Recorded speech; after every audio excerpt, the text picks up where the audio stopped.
First off the bat, what got you interested in movies? Well, my interest was always as a child. I used to go to the 9-cent theater and watch cartoons all day. However, as an adult, I got out of the Navy and I went to California.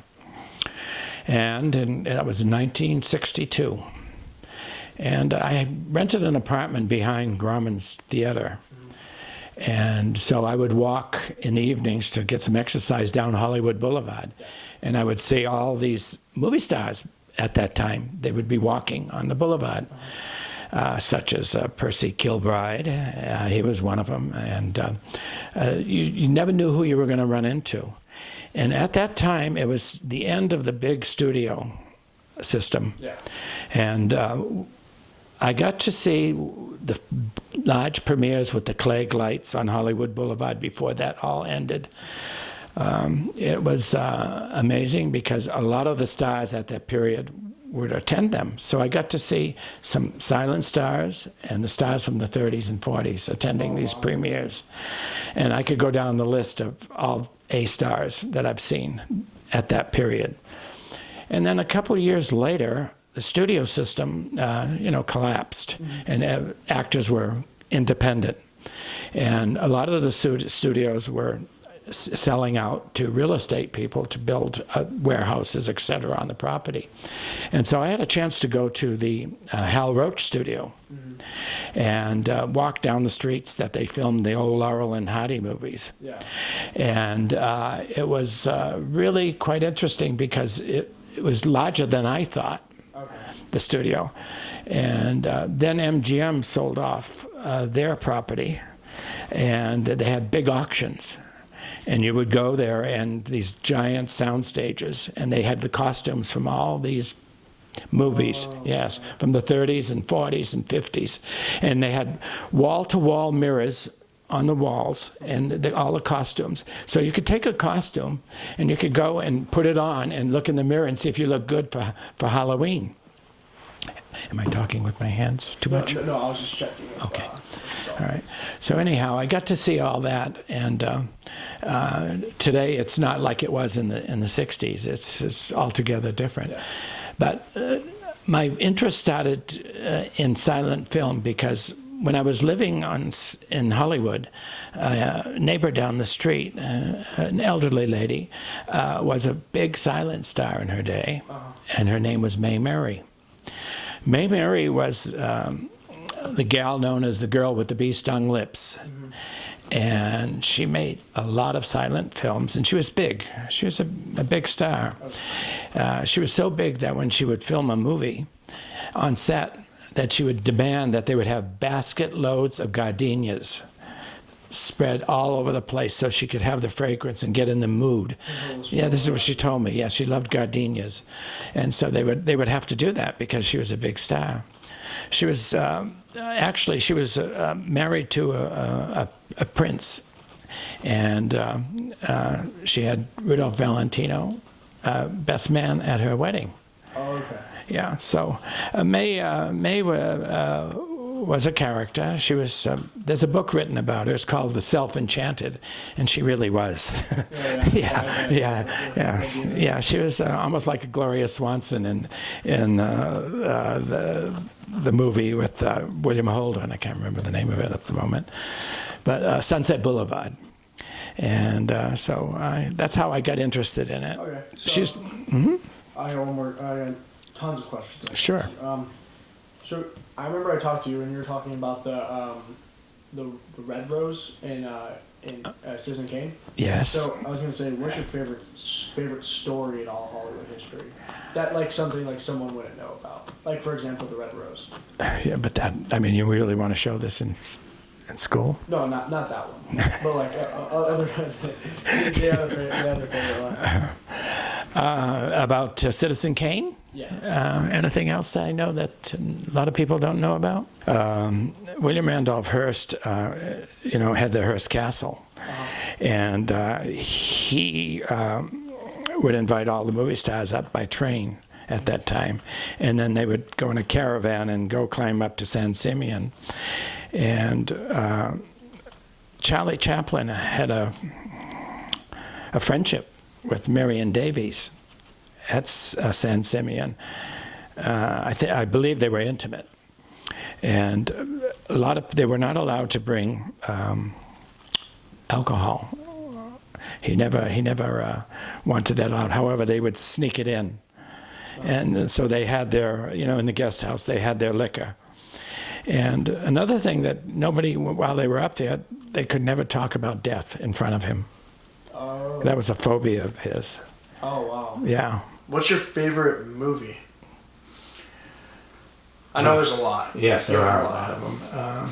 Here, I'll say, what's your favorite silent film, and what is your favorite voice? Like, what is that called? Is it silent film, and then there's like the ones where people talk and stuff like that. What's the name for that? About what? Like for films where people like speak and like talk together and stuff.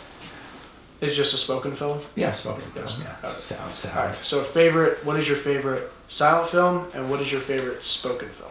Well, I think my favorite silent film probably would be The Big Parade. I really enjoyed that, or Intolerance. D.W. Griffith's Intolerance. Okay.